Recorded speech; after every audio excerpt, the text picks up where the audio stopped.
भारत का आखिरी छोर जहां 3 समुद्र एक साथ मिलते हैं।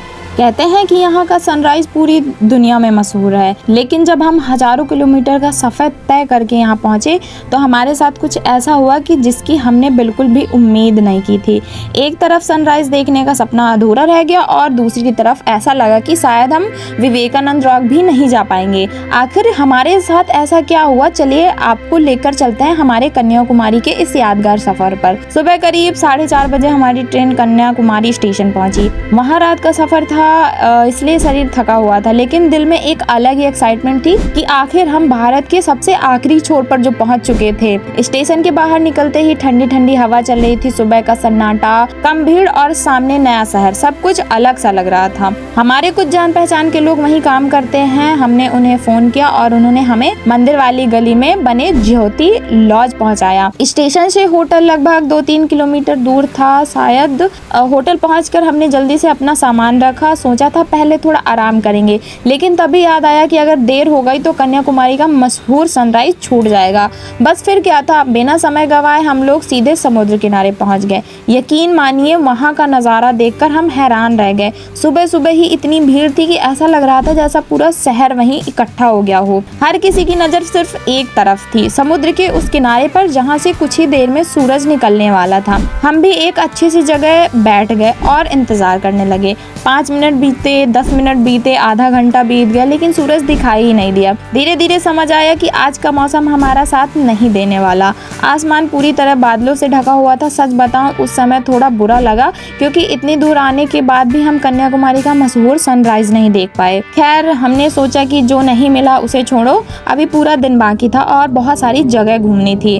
हम वापस होटल आए, थोड़ा फ्रेश हुए, नहाकर तैयार हुए और निकल पड़े कन्याकुमारी के सबसे प्रसिद्ध मंदिर भगवती अम्मन मंदिर की ओर। ये मंदिर त्रिवेणी संगम के बिल्कुल पास स्थित है और यहाँ पहुँचते ही सबसे पहले इसकी खूबसूरत बनावट ने हमारा ध्यान खींच लिया। अगर आप भी यहाँ आने का प्लान बना रहे हैं तो एक जरूरी बात पहले ही बता देते हैं, मंदिर के अंदर जाने के कुछ नियम हैं। महिलाएं साड़ी या कुर्ता पहनकर ही प्रवेश कर सकती हैं। वहीं पुरुषों को मंदिर के अंदर जाने से पहले अपनी शर्ट उतारनी पड़ती है। सिर्फ नीचे धोती या पैंट पहनकर ही एंट्री मिलती है। मंदिर के अंदर कैमरा और रिकॉर्डिंग पूरी तरह मना थी, इसलिए हम आपको अंदर का वीडियो नहीं दिखा पाएंगे। लेकिन एक बात जरूर कहूंगी, जैसे ही हमने माता के दर्शन किए, वहाँ का माहौल, वहाँ की शांति और सकारात्मक ऊर्जा सच में दिल को छू गई। माता की नाक में जो नथ है उसकी चमक अपने आप दिखाई देती है। इसके पीछे क्या रहस्य है ये तो हमें नहीं पता, लेकिन वहाँ खड़े होकर जो अनुभव हुआ उसे शब्दों में बताना आसान नहीं है। मंदिर से बाहर निकलकर हमने आसपास का नजारा देखा। सामने समुद्र, ठंडी हवाएं और दूर दूर तक दिखाई देने वाला खूबसूरत दृश्य।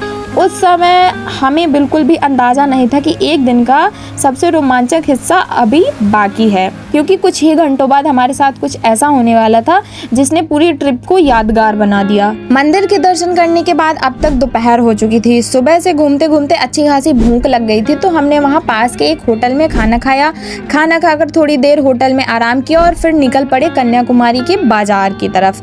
सच बताऊं, वहाँ का मार्केट मुझे बहुत पसंद आया। छोटी छोटी दुकानें, रंग बिरंगी सीपियाँ, शंख, मोतियों की ज्वेलरी, की चेन और ना जाने कितनी सारी खूबसूरत चीजें। हर दुकान पर रुकने का मन कर रहा था। अगर आप यहाँ आते हैं तो शॉपिंग के लिए थोड़ा समय जरूर निकालिएगा। लेकिन अब हमारी ट्रिप का सबसे खास हिस्सा बाकी था, विवेकानंद रॉक। हमने सोचा कि अब आराम से टिकट लेकर घूमने चलते हैं, लेकिन यहाँ हमसे एक छोटी सी गलती हो गई। हम लोगों को लगा कि अगर हम सब एक साथ आए हैं तो एक इंसान जाकर सबकी टिकट ले आएगा, लेकिन वहाँ ऐसा बिल्कुल नहीं होता है। हर व्यक्ति को खुद लाइन में लगकर अपना टिकट लेना पड़ता है। कोई भी किसी और का टिकट नहीं ले सकता। अगर आप भी कभी कन्याकुमारी जाएं तो ये बात पहले से याद रखिएगा, वरना हमारी तरह आपको भी वापस भागना पड़ सकता है। हम जैसे ही टिकट लेने की सोच रहे थे कि अचानक मौसम बदल गया। तेज हवाएं चलने लगी, समुद्र की लहरें पहले से ही कहीं ज्यादा ऊंची उठने लगी और कुछ ही मिनटों में वहाँ की बोट सर्विस फिलहाल के लिए बंद कर दी गई थी। उस समय हमारे चेहरे का हाल देखने लायक था। दिल में बस एक ही बात चल रही थी, इतनी दूर से आए और अगर विवेकानंद रॉक ही नहीं जा पाए तो पूरी ट्रिप अधूरी रह जाएगी। सबसे बड़ी हमारी टेंशन ये थी कि उसी शाम हमें त्रिवेंद्रम के लिए भी निकलना था, मतलब समय भी कम था और मौसम भी साथ नहीं दे रहा था।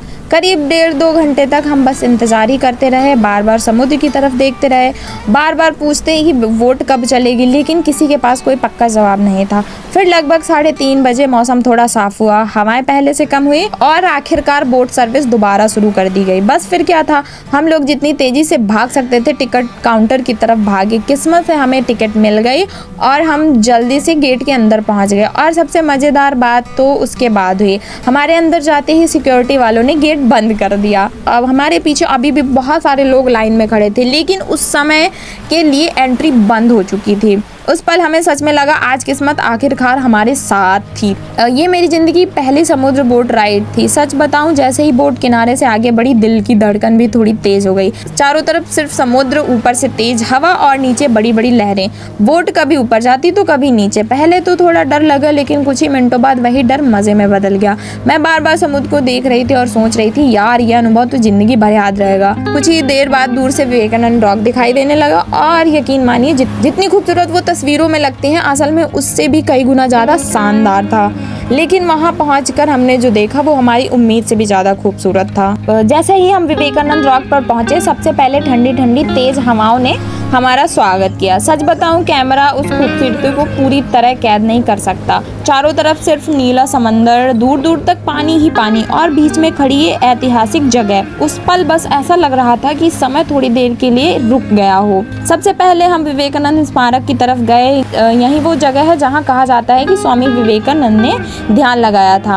वहाँ का माहौल इतना शांत था कि कुछ देर के लिए सारी थकान ही गायब हो गई।